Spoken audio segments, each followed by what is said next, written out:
Okay, we got 34 minutes 58 seconds on this one.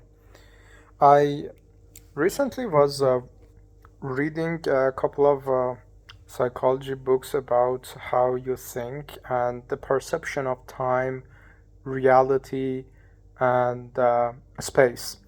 And there are a lot of like people saying things about this, and there's actually this interesting book as well that humanity has unlocked ultimate consciousness and knowledge that he now applies that ultimate knowledge and consciousness to finding happiness, which is quite a nice premise. But that reminded me of a Jordan Peterson quote that I don't know, there's some odd individuals that I don't know them, I don't even know about them, but there's this invisible connection that you feel, as they say, feeling of deja vu. Like, deja vu literally means already seen, but it's not even already seen, it's already lived experience. And it has happened with, funny enough, with Napoleon Hill, because I've been writing like for 17 years, every single day. And I instantly noticed, okay, this guy, the word choices, the thematics, the structural analysis of words, even rehearsed, let's say he's not freestyling, is quite unique. And the symphony of like a sonic kind of ability that this guy has with words is kind of unique. And let's hear what he actually is talking about.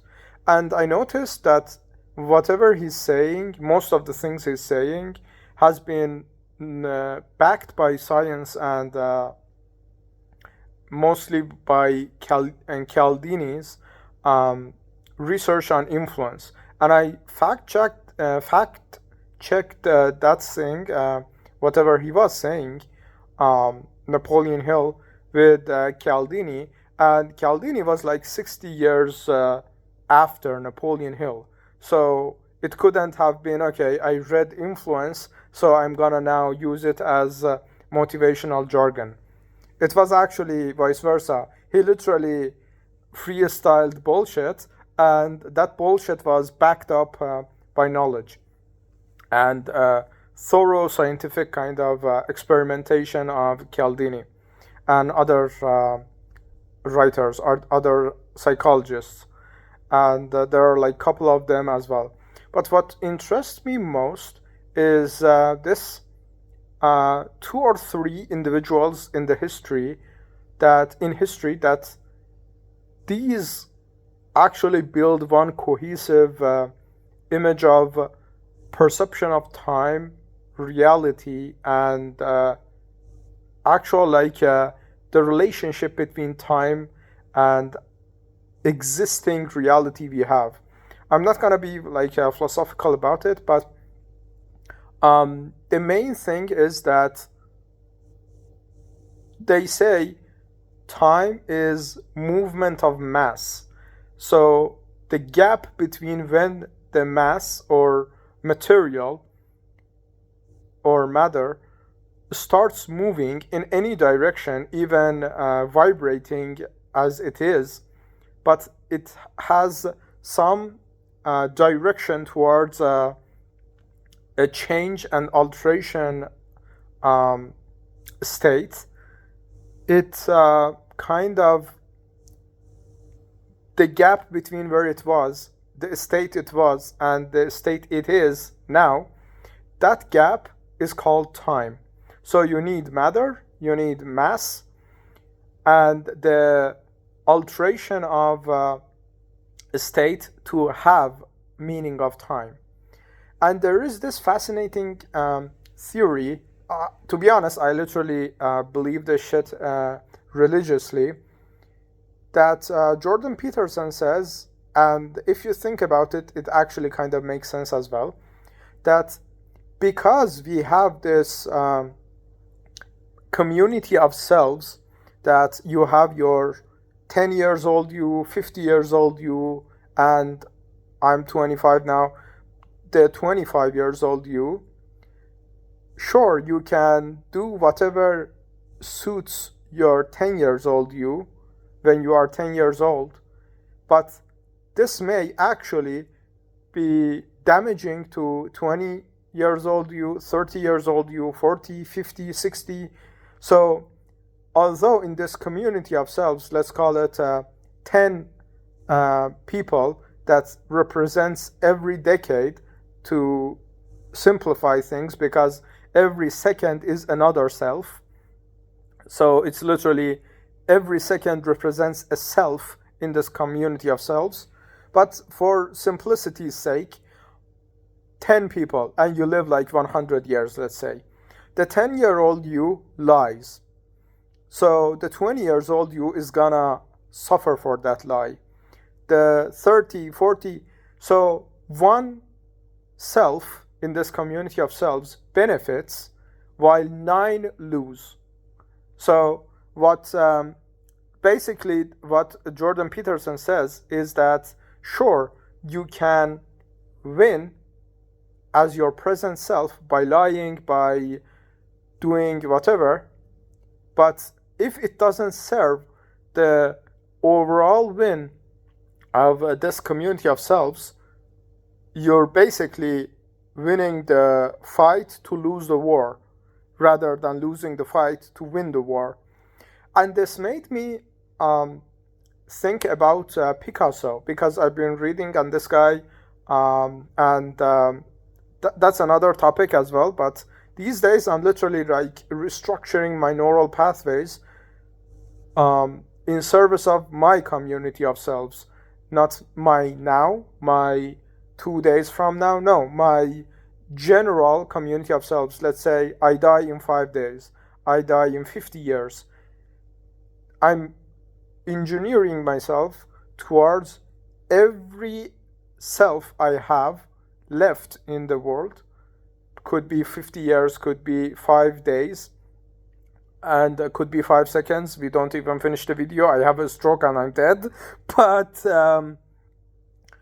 the main point is I'm engineering myself towards the overall victory of this community of selves, because at the end of the day, let's say if I suffer, that has another meaning for it, but if I suffer like for 1 year and I'm literally winning for 50 years, everyone wanna do that. But the most problem is that people think suffering is just for nothing, pain is for nothing, but that's actually like not true. But anyways, so Jordan Peterson has this interesting take that you serve your community of self.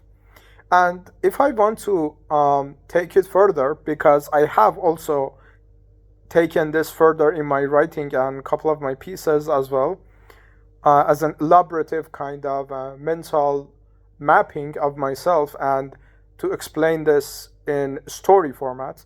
But if I'm being kind of honest with the pattern between Picasso and this kind of concept of, let's say, proven community of selves, which it is proven because, okay, yes, you are your 10 years old self, you are your 20 years old self, and you are your 30 years old self. You are all of these people, So that's not even like a proven thingy.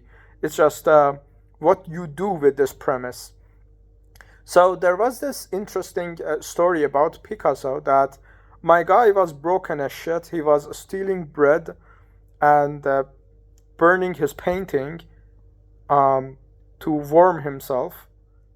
And my guy was screaming to other people, I'm genius, I'm whatever, And this made me quite interested in this self-perception that Picasso had, because now we know Picasso is a fucking genius, because yeah, he could literally roll up to a fucking restaurant. Someone would say, "Oh, it's Picasso.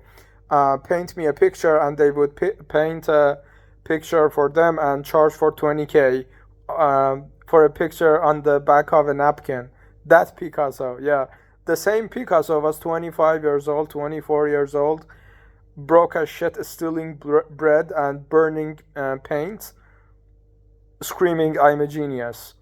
And that scientifically backing, even Cialdini says, or every fucker in the history of humanity who has had a name beyond their grave, has believed that this congruency with perception of self and your identity is what actually shifts reality in your favor. It's not a fucking law of attraction, law of whatever these pussy people call it, like motivational speak or not. I'm just talking about like scientific basis. Even Cialdini says that this congruency makes you to shift your identity towards that. There is this interesting experiment that Cialdini has done, that he, in his book Influence, he literally says people who have committed and who have publicly announced that they rise and whatever they're gonna do, they have switched and they have changed and they have altered their identity towards that declaration, which is fantastic, because that's literally human mind mapping cheat code.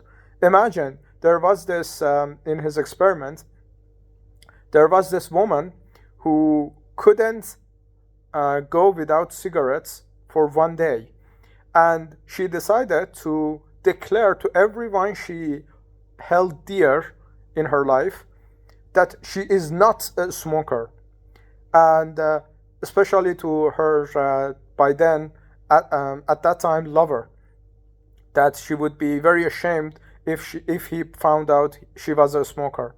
And voila, after 1 month she didn't even think about smoking, which is fantastic, because that's literally overrides everything.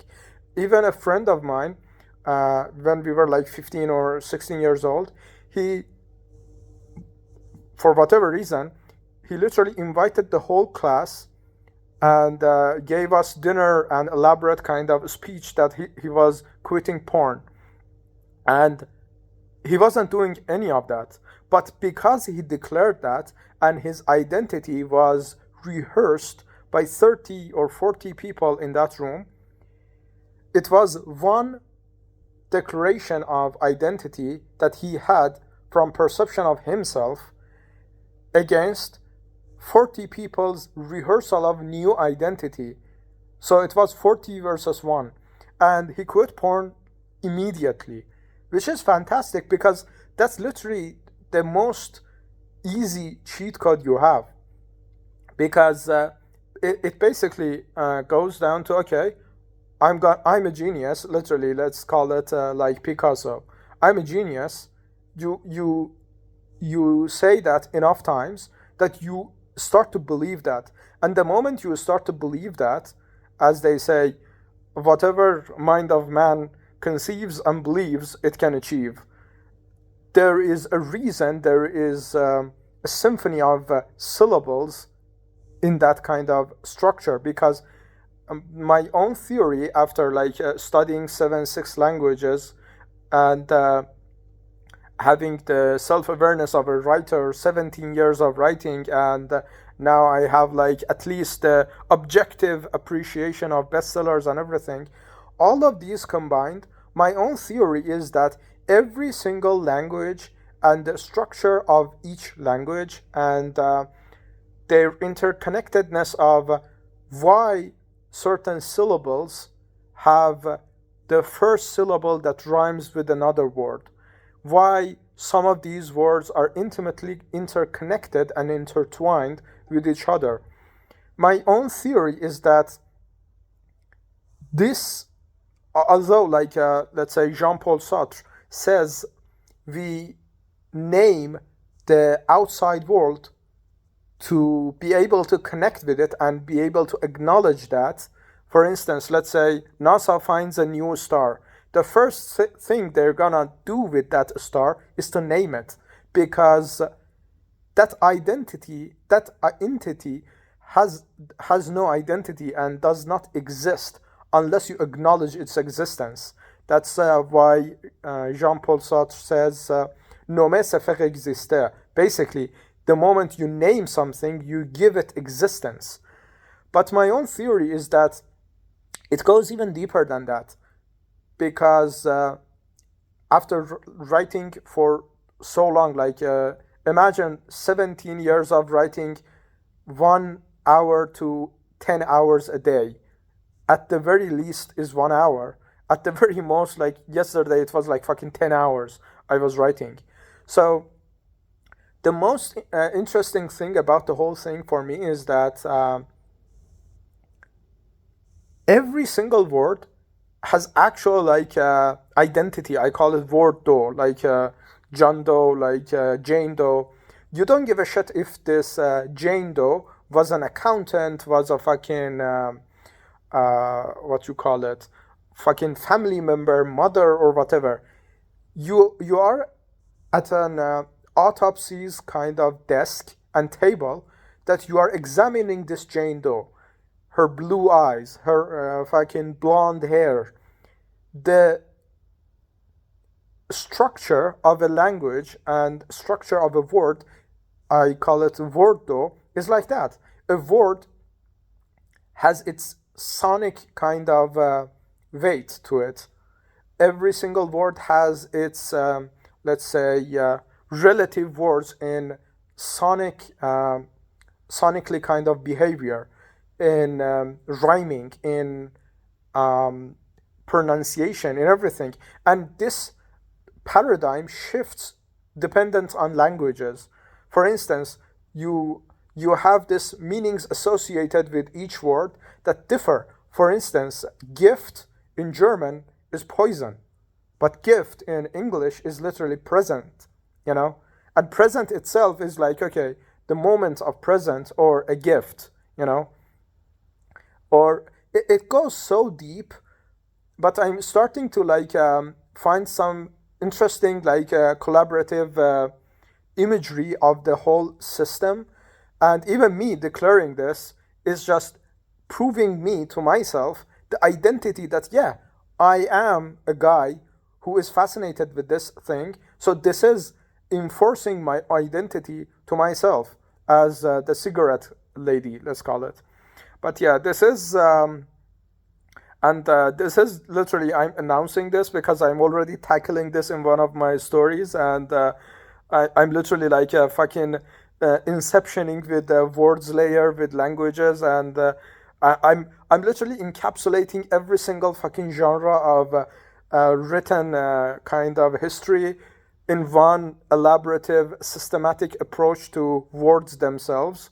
And yeah, I'm fascinated to see where the fuck this goes. But yeah, I felt like recording this video to not only reinforce the identity for myself, but also see my own thoughts clearly in spoken words rather than in written format. Because in written format, I tend to over storyfy things because it's art at the end of the day for me. But just yapping, it just gives you a clear stance on your own ideology. But yeah, that's the video. Until the next one, peace.